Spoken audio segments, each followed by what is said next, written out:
La nouvelle ministre du coup, de l'Éducation nationale, vous dites que vous voulez être entendue, Amelia Oudéa-Castéra, donc qui est rentrée en poste il y a quelques jours, quelques semaines seulement, sous le nouveau gouvernement de Gabriel Attal. Alors elle fait beaucoup polémique depuis qu'elle est arrivée au poste, depuis qu'elle a répondu pour la première fois aux questions, parce qu'elle a scolarisé ses enfants dans le privé plutôt que dans le public, et puis depuis on a l'impression qu'effectivement elle passe plus de temps à corriger le tir, à essayer d'éteindre un peu la polémique plutôt que de s'inquiéter un peu de l'Éducation nationale. Vous, qu'est-ce que vous demandez concrètement? C'est quoi? C'est la démission totale là, de cette ministre et qu'on passe à autre chose et qu'on ait quelqu'un de compétent au poste? Écoutez, déjà, c'est une demi-ministre, un ministre de l'Éducation nationale et du sport.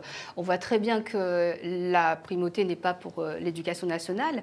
Et de fait, par sa considération, on comprend bien qu'elle n'est pas du tout dans l'éthique de notre métier. Donc, nous ne pouvons pas la concevoir comme étant notre première ministre. Effectivement. Parce que je ne comprends pas pourquoi vous êtes aussi remonté contre les mots de Madame la ministre, alors que vous-même, vous l'avez dit, la situation dure depuis plus de 7 ans. Et j'ai l'impression que oui, c'est un poids pour les professeurs. D'ailleurs, j'aimerais bien être professeur et je supporte la cause. Je suis d'accord avec vous. Mais de là à s'appuyer sur une petite gourde, parce qu'en soi, c'est la vérité. Enfin, c'est ce qu'elle a dit, c'est le choix qu'elle a fait.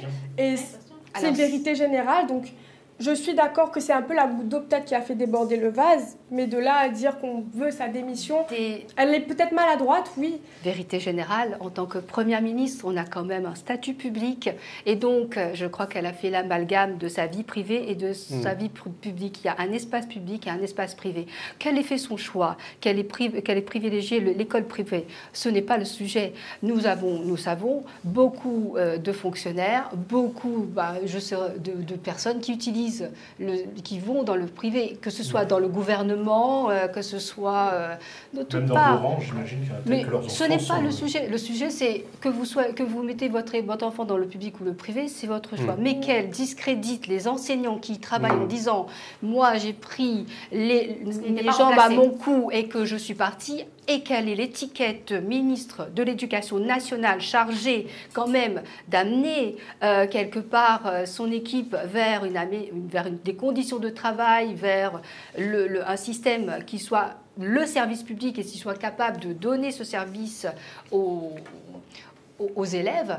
Là, il y a eu vraiment un dérapage et c'est ça.